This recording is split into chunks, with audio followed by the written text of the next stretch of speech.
English Practice Daily.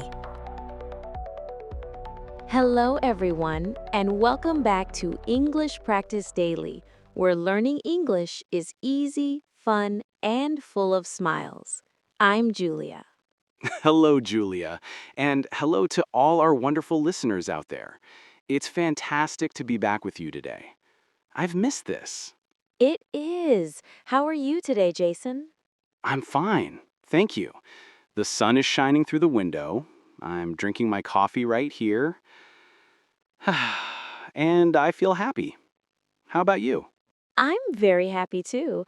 I'm excited because we have a really great topic for everyone today. Ooh, a great topic? I like that. What are we going to talk about? Today, we're going to talk about something very important for all English learners: how to talk to anyone with confidence. Wow, that is a super topic, Julia. Confidence is so important, but sometimes it can feel a little difficult. Yes, it can, but we're here to help, and we've got some easy tips to make it fun. That sounds great. I'm ready. Me too. But wait, before we start, we want to ask you for a small favor. Please take a moment to subscribe to English Practice Daily. It means a lot to us. Yes, please do. And don't forget to give this episode a like, a big thumbs up. And if you can, please share it with your friends and family. It helps our channel grow, and we appreciate it so much. Yes, we really do. Okay, so confidence. Where do we start, Jason? We start small, Julia. Very, very small. You don't need to be perfect. Small is good. I like small. What do you mean by start small? Well, you can start with just one word and a smile. One word? What word? Hello. Hello. I can do that. That's an easy word. It is. And when you say hello, add a big, friendly smile. A smile is a universal language. It says, I'm friendly. It's okay to talk to me. That's so true. When someone smiles at me, I feel more relaxed. Exactly. So that's your first step. Say hello and smile. You can do this at a shop, with a neighbor, anywhere. Okay, I have my hello and my smile. That's great. What's next? The next step is to ask a very simple question. A simple question like, how are you? Yes, perfect. How are you is a wonderful and friendly question. So I say hello, I smile, and then I ask, how are you? That's it. See? You're already having a small conversation. Good job. Wow, I am. That feels good. Are there other easy questions I can ask? Oh, yes. A great topic is the weather. It's always changing and easy to talk about. The weather. I like that. So I can say, it's a nice day today. Yes, exactly. Or you can ask a question like, is it cold outside? Or, it's very sunny today, isn't it? That's a great one, Julia. It's simple, friendly, and everyone has an opinion on the weather. This is good. I don't need a big vocabulary to talk about the weather. Many people do that. But try to keep your hands out of your pockets. It makes you look more open and relaxed. So, just let my hands be at my sides? Yes. Or you can use them a little when you talk. It can help you explain things and look more engaged. Okay. Open body, open conversation. I like that. Yes, exactly. So, you've said hello and asked a question. What comes next? Hmm. I need to listen to their answer. Yes, you are a star student, Julia. Listening is maybe the most important part of a conversation. Really? More important than talking? I think so. When you really listen to someone, they feel respected. They like talking to you more. That makes sense. So, I don't need to think about my next sentence. I just need to listen. That's the secret. Just relax and listen to what they say.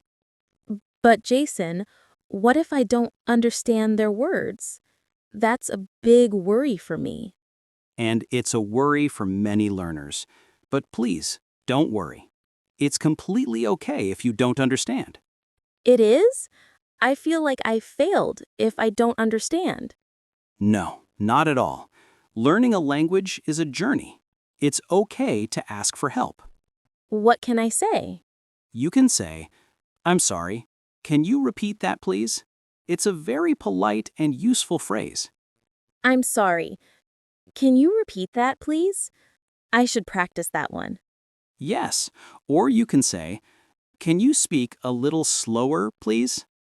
People are usually very happy to help. That is so good to know. It takes the pressure away. It's okay to ask for help. It's more than okay.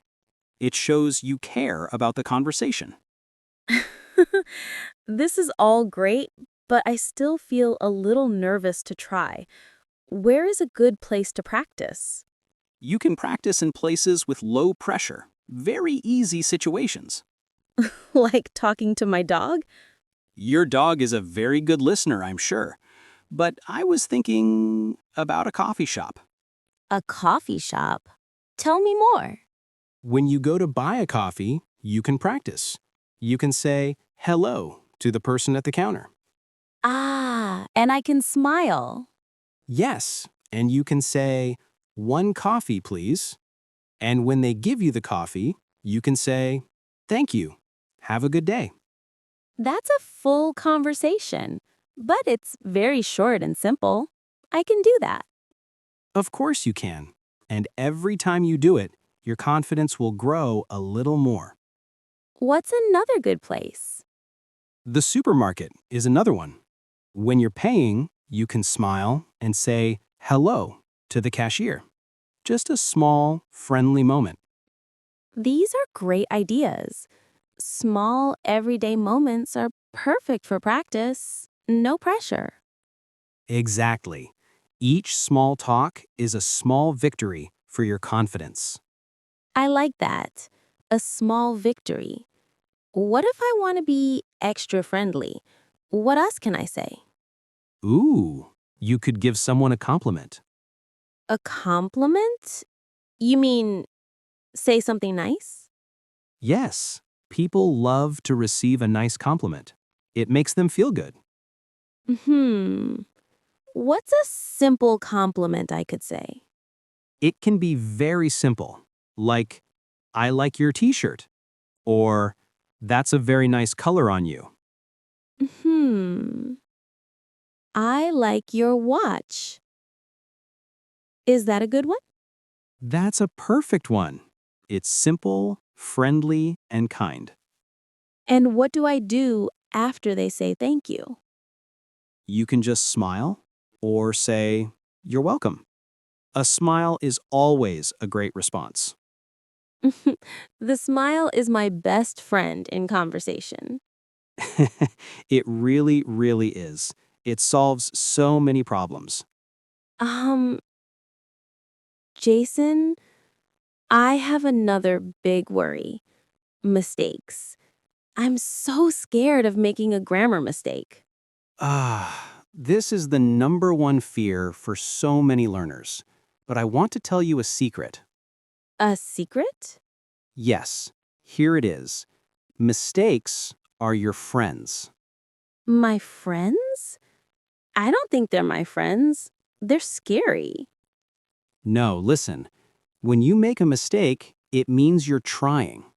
It means you're learning and growing. It's a good thing. I never thought about it that way. A mistake is a good thing? Yes, A mistake is proof that you're brave enough to speak. And honestly, most people won't even notice small mistakes. Really? Really, the goal of a conversation is to connect with another person. The goal is communication, not perfection. Communication, not perfection. I'm writing that down. I love it. Please do. Don't let the fear of mistakes stop you from talking. Just try your best. That is always enough. I will try to be brave. It helps to hear you say that. Of course, every person who speaks a language was a beginner at some point. They all made mistakes. It's how we learn. What if they ask a question about me? Like, where are you from? That's a great question to be ready for. It's good to prepare some simple answers about yourself. Prepare? You mean practice them before? Yes, you can stand in front of a mirror at home and practice. Okay, talking to the mirror. I can try that. It really helps. You can practice saying, "My name is Jason. I'm from Canada. I'm a teacher." Hello, my name is Julia. I'm from Brazil. I'm a podcast host. Yes, perfect. If you practice it, then when someone asks you, the answer will come out easily. And you'll feel so confident. That's a great idea. I won't have to search for the words. I'll be ready. Exactly. Being prepared is a big confidence booster. Okay, so I know how to start a conversation, but how do I end a conversation? I don't want to be rude. Ending a conversation politely is a very important skill. And it's easy too. I can't just run away? Please don't just run away. You can say a simple, friendly phrase. Like what? You can say, "It was very nice to meet you." Or, "It was nice talking with you." Oh, those are both very polite. It was nice talking with you. I like that one. It's perfect. And after you say that, you can add, "Have a wonderful day." Have a wonderful day. That is so friendly. It is. And then you give one last smile and you walk away. A perfect, confident ending to your conversation. Wow, Jason. These tips are so helpful. I feel like I can go out and talk to someone right now. That makes me so happy to hear, Julia. And to all our listeners, remember the first step is the hardest. Just be brave and say, hello. Yes, a simple hello, a friendly smile, and a simple question. We can all do that. And remember, mistakes are your friends. Yes, I will remember that. My new friends. Well, I think that's all the time we have for today's episode. It is. We truly hope these tips help you feel more confident when you speak English. Go out and practice. Yes, and before you go, please don't forget to subscribe to our channel, English Practice Daily, so you don't miss our next episode. And if you found this episode helpful, please give it a big like. It helps other learners find our podcast. And one last thing, please leave a comment for us. Tell us, what is your favorite tip for feeling more confident when you speak English? We absolutely love to read all of your comments. It's our favorite part of the week. Thank you all so much for listening. Yes, thank you, everyone. We'll see you next time. Bye for now.